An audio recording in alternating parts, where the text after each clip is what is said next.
खबर सामने आई है कि दुनिया की सबसे बड़ी बिल्डिंग जो कि इंडिया के शहर गुजरात सूरत में बनाई गई है, उसने यूएस की पेंटागन बिल्डिंग को भी पीछे छोड़ दिया है, जो कि 80 साल पुरानी बिल्डिंग थी और 80 साल से वो दुनिया की सबसे बड़ी बिल्डिंग के तौर पर जानी जाती थी। यूएस का मिलिट्री हेडक्वार्टर था, जिसको इंडिया ने बीट कर दिया है। इंडिया ने अपने शहर गुजरात में दुनिया की सबसे बड़ी बिल्डिंग बनाकर ना, हमने उनसे आजादी ली थी तरक्की के लिए, आज वो तरक्की करके और आज वो हमसे हंसते नहीं होंगे कि भाई पाकिस्तान के क्या हालात हो गए। मजाक उड़ाते हैं, मुझे पता है, मैं बहुत से इंडियन चैनल्स देखता हूँ।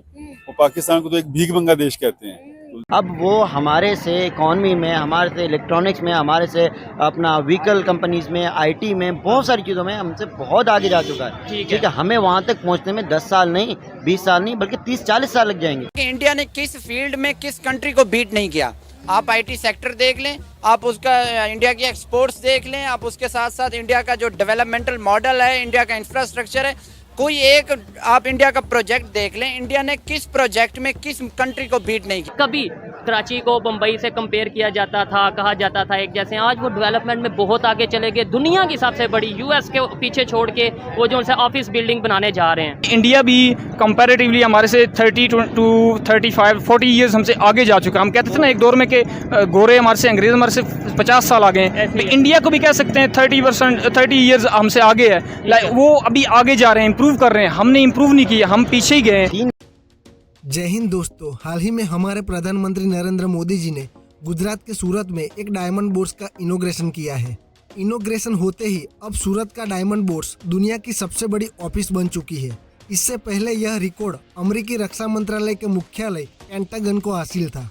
ये जो खबर आ रही है कि सूरत में, इंडिया में जो सा दुनिया की सबसे बड़ी ऑफिस बिल्डिंग बनने जा रही है, क्या कहेंगे कि दुनिया की, यानी पहले पेंटागन में थी, 80 साल रिकॉर्ड रहा है, यूएस में सबसे बड़ी ऑफिस बिल्डिंग थी, अब वो सूरत में बनने जा रही है। वो कैसे डेवलपमेंट की तरफ जा रहे हैं? बम्बई तो छोड़े, हम सूरत का भी कंपैरिजन नहीं कर पा रहे, बहुत पीछे हैं। बहुत पीछे हैं, बिल्कुल। वो कंपैरिजन में वो इसलिए आगे जा रहे हैं क्योंकि उनको खुद पे भरोसा है और वहाँ पे ना इकॉनमी को, वहाँ पे उनको पता है यूटिलाइज किस तरह किया जाता है। फॉर एग्जांपल, आप 2 रुपये लगा रहे हैं तो उनको पता है हम कहाँ लगा रहे हैं और वो 2 रुपये उनकी वैल्यू क्या है। ठीक है। और गुजरात के सूरत में हीरे वाली इस इमारत की चमक पूरी दुनिया में फैल गई है। इस डायमंड बोर्ड्स के निर्माण के साथ 80 साल पुराना रिकॉर्ड तोड़ देने वाली इस इमारत की चर्चा देश ही नहीं बल्कि विदेशों में भी फैल गई है। 66 लाख स्क्वायर फीट में फैली इस इमारत को बनाने के लिए सूरत के 4200 हीरा कारोबारियों ने हाथ मिलाया है।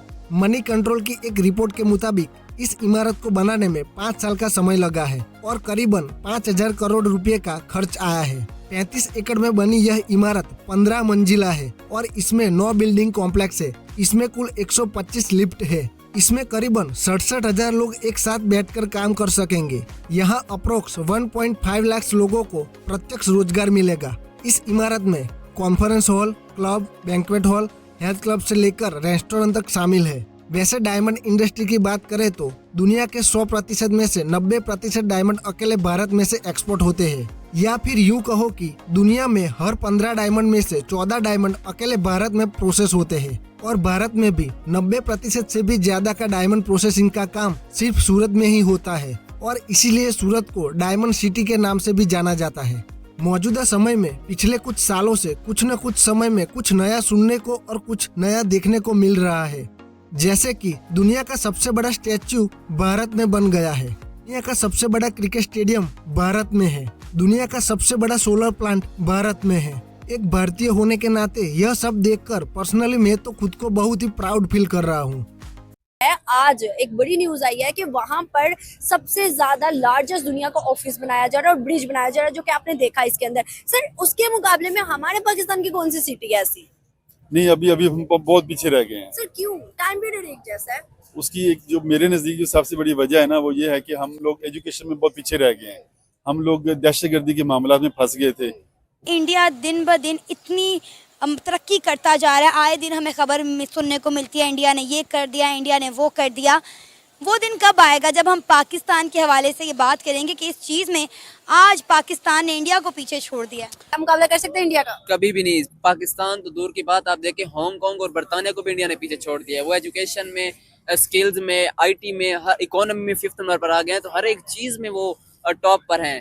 तो मैं नहीं समझता, पाकिस्तान तो बिल्कुल मुकाबला नहीं कर सकता। बाकी जो डेवलप्ड कंट्रीज हैं उनको भी इंडिया ने बीट कर दिया है। इंडिया का मुकाबला कर सकते हैं? बिल्कुल भी नहीं कर सकते, हम तो ख्वाब में उनका मुकाबला नहीं कर सकते। जिस तरह से इंडियन टीम अपने अपने आप को जिस तरह से उन्होंने एजुकेट किया और जिस तरह से उन्होंने अपने आप को दुनिया के सामने पेश किया है, तो हम तो उनसे दूर दूर तक कहीं पर हम नज़र ही नहीं आते। बहुत बड़ी जनरेट होने वाली है वहाँ पे, क्योंकि वो इतनी बड़ी बिल्डिंग बना दी गई हुई है, तो फिर वो वाकई वहाँ पे रेवेन्यू जनरेट करेगी, उनकी गवर्नमेंट के लिए बड़ा अच्छा है, उनके लोगों के लिए अच्छा है, जॉब जनरेशन बहुत ज़्यादा होगी। जैसे पेंटागन वाले पूरी दुनिया को कंट्रोल कर रहे हैं उसी इंडिया यानी बिल्डिंग से, तो डेफिनेटली ये भी अपने आईटी सेक्टर और बाकी दुनिया को उसी से कंट्रोल करेंगे, अपने ट्रेड को बढ़ाएंगे, क्योंकि जिसके पास पैसा है आजकल उसी की इज्जत है उस मुल्क की। मालिकों ने इंडिया की करेंसी में ट्रेड करना शुरू कर दिया है। ऐसे ही है। इसका ये मतलब सीधा सीधा है कि उनकी इकॉनमी बढ़ रही है और डॉलर को जो है उसकी वैल्यू और कम की जा रही उन्होंने है। इलेक्ट्रॉनिक मनी मतलब like Paytm India, UPI UPI, पे इंडिया ऐसी ऐप्स बना दिया। आप जाएं, आप वहाँ पे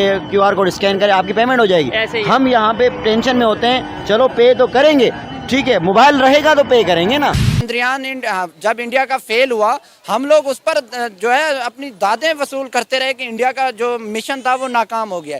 हम लोग उस पर खुश होते रहे, हमें ये नहीं पता था कि 2 साल बाद वो कामयाब हो जाएंगे और हम लोग वहीं के वहीं पर रहेंगे। हम आज भी वहीं पर हैं, उनका मिशन कामयाब हो गया। अब हमारी सफ़ों में जो है वो खलबली मची हुई है, सफ़े मातम बिछी हुई है कि इंडिया जो है वो आसमान तक चला गया, हम लोग अभी तक यहीं पर हैं, हमारे साथ कुछ नहीं हुआ। हम तो ज़मीन पर ही तरक्की नहीं कर सके, आसमान पर जाना तो बहुत दूर की बात है। अगर हम बात करें उसका कंपैरिजन पाकिस्तान से कौन सी सिटी से हो सकता है? मेरे ख्याल में किसी से नहीं कर सकते। लाहौर भी उसके मतलब पास को नहीं है, क्योंकि अगर इस टाइम उनकी सिटी को देखा जाए तो बड़ा इंफ्रास्ट्रक्चर और बिल्डिंग प्लाजे और बड़ा बड़ा इंफ्रास्ट्रक्चर देखने को मिला, बड़ा जबरदस्त नजर आया। क्या समझते हो सकता है पाकिस्तान से? नहीं, मैं मुनाफकत नहीं कर सकता, इंडिया और पाकिस्तान का कंपैरिजन नहीं करता टू बी ऑनेस्ट, लेकिन अगर देख लें तो लाहौर से थोड़ा बहुत मिलता नजर आ रहा है। थोड़ा बहुत कह सकते हैं, थोड़ा इतना सा कह सकते हैं कि मिलता नजर आ रहा है। ख्याल में तो हम ख्वाब में भी इस तरह का सिटी पाकिस्तान में नहीं देख सकते जिस तरह से इंडिया ने क्रिएट किया। क्या आपको लगता है कि अपने हमसाये मुल्क इंडिया से ताल्लुकात बेहतर करने से, अपनी इंपोर्ट एक्सपोर्ट या ट्रेड उनके साथ करने से हमारे मुल्क की सूरत हाल कंट्रोल हो सकती है? देखें, दुनिया की 5वीं बड़ी इकॉनमी है, सुपर पावर बनने जा रहा है, उनके मुल्क के साथ हर दूसरा मुल्क जुड़ रहा है ताकि इंडिया से फ़ायदा उठा सके। तो हमारे सियासतदान इतनी उनकी मोटी अकल क्यों है, उन्हें ये बात समझ क्यों नहीं आ रही कि इंडिया के साथ हाथ मिलाने में हमारा फ़ायदा है? इंडिया को हमारी ज़रूरत नहीं भाई, हमें इंडिया की ज़रूरत है। बिल्कुल सही कह रहे हैं भाई, इंडिया को हमारी ज़रूरत नहीं है। इंडिया में बड़े बड़े इन्वेस्टर्स पहुंच चुके हैं, इंडिया ने डेवलपमेंट कर लिया, प्रोग्रेस कर लिया, हमें इंडिया की ज़रूरत है। मैं ये उम्मीद करता हूं और ये मेरी रिक्वेस्ट भी होगी, अगर हमारे जो ताकतवर इदारे हैं या जो हमारे मुल्क के करता धरता है, अगर वो सुन रहे हैं, प्राइम मिनिस्टर साहब, चीफ मिनिस्टर साहब, मुल्क के एस्टेब्लिशमेंट, कि हमें भारत से ताल्लुकात बहाल करने चाहिए, वो हमारा अपना ज़ाती फ़ायदा है।